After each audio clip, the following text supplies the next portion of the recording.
Hello, friends. I'm Amol, and I hope that all of you are doing well and keeping safe. In today's episode of Sunday Boosters, we will discuss the limitation of liability clause in the context of the Indian Contract Act 1872.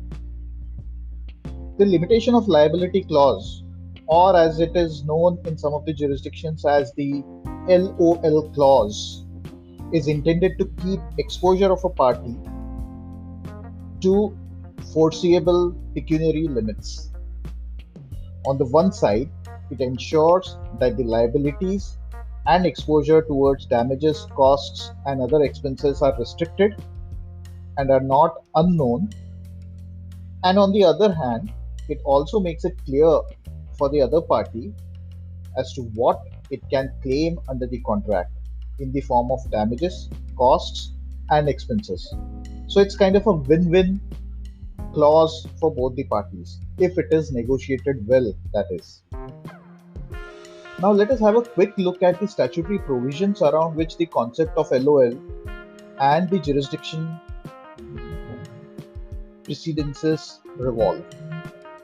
While there are no specific provisions under the Indian Contract Act 1872 which deal with the concept of LOL, some of the key sections that come in handy while dealing with this clause are as follows. The first, section 55, which provides that a contract is voidable at the option of the affected party in case of failure of a party to perform within a fixed time frame, where time is of the essence.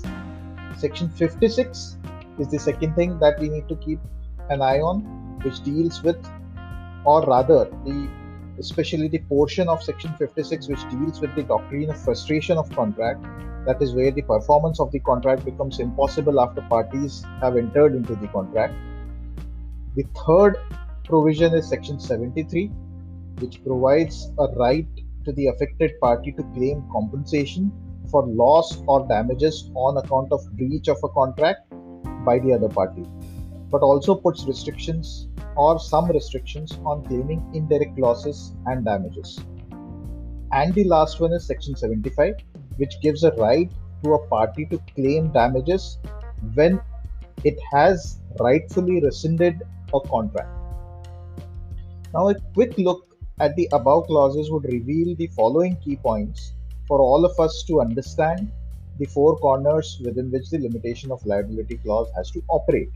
Now, what are those key points within which we will have to kind of draft our LOL or limitation of liability clause? Those points are: first, that it is possible for a party to a contract to void the contract on account of breach, non-delivery, or delayed delivery by the other party. B, that the party affected by such breach or non-performance has a right to claim compensation for loss and damages. C, even the party rescinding a contract may still claim compensation for damages and losses if such action on its part was on account of some breach or actions on the part of the other party. And last but not the least, D, the law creates a bit of a room for negotiations around indirect losses and damages. With all these above points in mind, for a counsel drafting or vetting a commercial contract, it becomes essential that the following is kept in mind while drafting or vetting of a commercial contract and limitation of liability clause in specific. First is commercial value of the contract and respective appetite of the parties for open liabilities has to be kept in mind, and that will define as to what limitation can be kept in the contract on the liabilities. B, what sort of LOL clause fits well with the nature of the contract. What sort of LOL clause? Yes, there may be different ways of placing the limitation of liability in a contract, like limitation at aggregate value beyond which the liability shall not exceed. You can place an aggregate value as the limitation, or in a longer duration contract, the LOL may be year-wise aggregated and renewed every year. You can have that kind of an option built into the contract, or limiting the liability towards certain specific claims only, not specifying the amounts, but say that, for example, no third party claims or no indirect losses will be covered. So you are kind of limiting your exposure towards open ended liabilities towards only specific clauses and barring all others. This acts more, the last option that I said, where you actually bar certain types of liabilities, acts more as an exclusion of liability clause than limitation of liability clause. Obviously, at the end of it, you achieve the limitation on your liability only, but this is in the nature of exclusion of liability clause. Now, one of the important questions that comes to mind is that can there be an exception to the LOL? I mean, can the courts hold that despite the existence of an LOL, the parties can claim actual damages or loss of profit, etc.? The answer to this is yes. Under certain circumstances, there have been precedences where courts have allowed seeking of loss of profit and actual damages even when the contracts had LOL clauses in place. And two arguments that work against the LOL clause. Again, keep in mind it's very case specific and cannot be construed as a general principle. So these two arguments are: first, fundamental breach of contract. Now, what do we mean by fundamental breach of contract? Where a breach is such that it goes to the very root of a contract and the breaching party is proved to have adequate idea, knowledge of the fact that the affected party will suffer huge losses on account of this breach.